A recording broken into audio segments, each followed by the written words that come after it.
इश्क की हुजूर के ना कोई और उम्र नहीं है। जो इश्क हुजूर से जवानी में हो सकता है वो किसी उम्र में नहीं हो सकता। वाह। जो जवानी में उम्र हो सकता है हुजूर से इश्क हो सकता है, जी मुफ्ती साहब वो माशाल्लाह। हर किसी से नहीं हो सकता। कहते भैया दाढ़ी रख ले, क्या है मौलाना तुम्हें क्या पता, तुम्हें तो मुल्लागिरी सूझे। जी चल हमें मुल्लागिरी सूझ रही है, ये दाढ़ी वाले लोग बैठे, इनके कनपटे पे किसने तमंचा रखा था दाढ़ी को वरना ठोक दूंगा। जी है? किसी ने कहा था कुर्ता पजामा पहनो वरना अगले दिन गोली मार दी जाएगी। नहीं। पैसे नहीं थे इन पे, ये भी कोट पैंट खरीद सकते थे। जी बेशक। हैं? हजामत के कितने पैसे, 150 रुपए जाते, इतने ये भी दे सकते थे, लेकिन दाढ़ी संभाल के रखी है, जी बेशक। कुर्ता पजामा पहन रखा है, सिर्फ अमामा सजा रखा है। क्यों?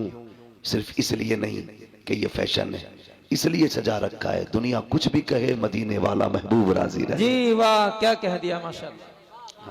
बेशक।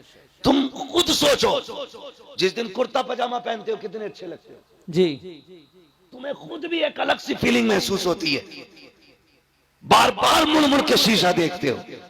एक दिन उनका लिबास पहनते हो तो अच्छे लगते हो, 365 दिन उनका लिबास पहनोगे तो कितने अच्छे लगते। जी वाह माशाल्लाह। लेकिन आदत है ऐसे घुस जा जिनसे मेरे को पता ही नहीं लगता ये पहन के सिलवाई है कि सिलवा के पहनी है। जी जी जरा। एक टांग में कितने लब है, ऐसी फिटिंग ऐसे सब दिख रही है, सच में। अकड़ी पड़ी है टांग, सब दिख रही है, और नमाज पढ़ने आ रहा तो पता ही नहीं चल रहा।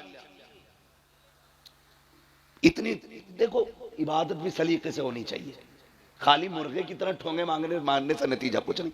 आ गया मस्जिद में, इतनी टाइट पैंट है, जब सजदे में गए वो नीचे घुस रख गई और शर्ट ऊपर को उठ गई। जी अब तेरा सरकारी हाउस है, जी अब जब पहले से 3 इंच छोटी है वो पूरी किधर से होगी। जी यही बात। बोलो, कम से कम नमाज के लिए तो ऐसी ड्रेस होती, तू खुल के अपने रब को सजदे कर लेता, जी बेशक। तू डट के अपने रब को राजी कर लेता। एक सजदा तो निकालना ऐसा। जी खुदा रहा जोड़े अपने आप को मुस्तफा से, करीब करें खुदा के, वो बड़ा करीम है। चेहरे सजाओ सुन्नतों वाले, रखो दाढ़ियां चेहरों पर। मैं किसी खास कौम का नाम नहीं लूंगा, समझदार होंगे तो समझ जाएंगे। जिन कौमों के अपने तशख्खुस हैं, भले वो अच्छे लगे ना लगे, लेकिन वो फिर भी लगाए लटकाए घूम रहे हैं। और खुदा ने तो तुम्हें दाढ़ी के बालों से शेर बनाया था, जी वाह। तुम क्यों मुंडा रहे हो? लगता नहीं जुमे जुमे जाके रोज छील के मस्जिद में साफ करके आते हो, देखते हो कोई बाल रह तो नहीं गया। ये हुजूर की सुन्नत है, इसे पूरा कर और सजा के देख। मौलाना नहीं यार, रख लेंगे जब उम्र आएगी। नहीं, जनाजे की कोई उम्र नहीं होती। याद रखना, जहां से कोट पैंट खरीदते हो ना, उसी मार्केट्स में कफन भी मिला करता है। जी बेशक। मेरी बात याद रखना। जी जिन बालों को मुंडा के आए हो ना, सफेदी का इंतजार था, ये सफेदी तक नहीं पहुंच पाएंगे। एक झटका लगता, अब तो बैठे बैठे मौत हो जाती है। क्या हुआ? हार्ट अटैक हो गया, जी दिल जाम हो गया, गुर्दे जाम हो गए, चलते फिरते मौतें हो रही हैं। सजाना चेहरे पे दाढ़ी, फिर देख मर के कब्र में पहुंच हुजूर मुस्कुरा के देखेंगे। जी क्या कह दिया और हुजूर ने मुस्कुरा के देख लिया, समझ लेना कसम से कब्र की सारे सवाल आसान हो जाएंगे। बेशक वाह सुभान यही तो अल्लाह। मसला। नतीजा क्यों होता भाई? सुन्नियों में क्यों होता नतीजा? ताकि बख्शा जाए। जी होता कि नहीं? जी बिरयानी क्यों चल रही है डट के? हैं? 6-6 भगोने बन रहे हैं, जी बदनाम आला हजरत है। हक बात। तो बिरयानी, उड़द गोश्त, कोरमे, रोटी, ये सारी चीजें इसलिए करते हो कि हमारा मरने वाला बख्शा जाए। अपने जीते जी इतना कर लो कि हम बख्शे जाए। तुम्हें नतीजा नहीं करना है, बिरयानी नहीं बनानी है, बस ये चंद बाल हैं चेहरे पे सजाने हैं। कभी रात में उठ के मदीने की तरफ मुंह करना और कहना, मदीने वाले आज के बाद वादा करता हूं तेरी मोहब्बत में हमेशा चेहरे पे दाढ़ी रखूंगा। जी इंशाल्लाह। कभी कह के देखो उससे, फिर देख अल्लाह दिल कितना ठंडा करता है। जी हमारे मुआशरे के इतने बुरे हालात हैं, इमाम की पकड़ पकड़ के नापेगा जी और बेटे की टटो के कहता है ये बाल कैसे जम रहे हैं, अभी उम्र है तेरी रखने की। इमाम की नाप रहा, एक अंगल कम ना हो, और बेटे से कह रहा मुंडा के नहीं आया, बेटा कहता नहीं, इमाम साहब ने बताया था दाढ़ी रखनी है। कहते चुप, तेरी उम्र हो गई कोई? अल्लाह। दाढ़ी की कोई उम्र होती है? सुने, अगर उम्र होती है ना, तो मेरा अपना उसूल ये है, जहां तक मैं जानता हूं, अल्लाह ने कोई चीज वक्त से पहले नहीं जमाई है। जी। वक्त से पहले कोई चीज नहीं निकाली उसने, जब जरूरत थी तब निकाली। अगर वो चाहता पैदा होते ही दाढ़ी निकाल देता। देखिए किसी की पैदा होते ही दाढ़ी? नहीं बोलो। नहीं। अब तो तालीम का दौर है, अब भी सर हिलाओगे। दाढ़ी देखिए पैदा होते ही? नहीं नहीं ना, जब जवानी चढ़ती है तब दाढ़ी निकलती है। क्यों? पता चला जवानी में दाढ़ी की जरूरत होती है। जी।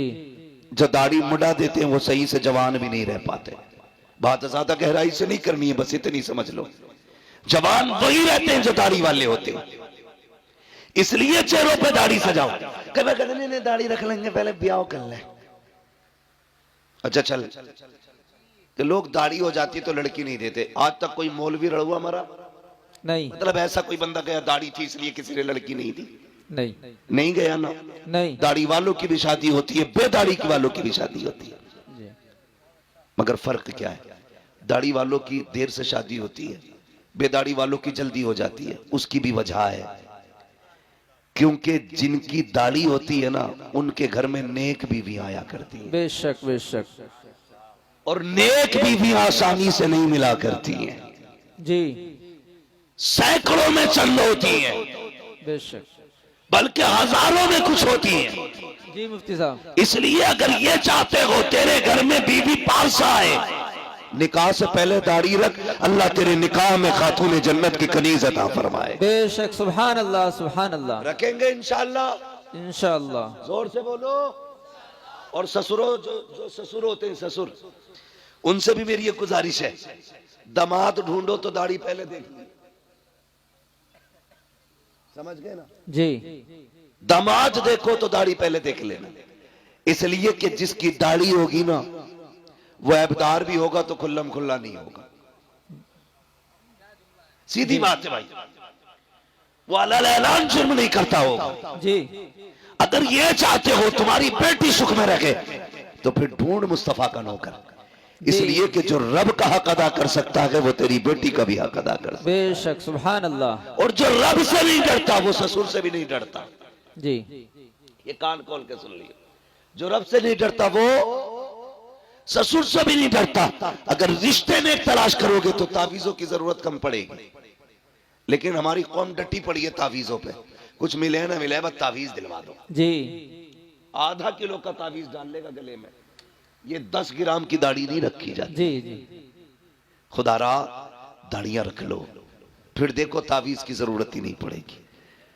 तावीज की जरूरत ही नहीं पड़ेगी। हुजूर की सुन्नत है, सजा के देखो ना, चेहरा मुस्तफा जैसा बनाओ, लिबास उनके जैसा पहनो, फिर देखो जिंदगी में कितने इनकलाब आते हैं। बेशक बेशक। हम तो नमाज पढ़ी और टोपी उतारी और झटका दिया, जेब में सरका दी।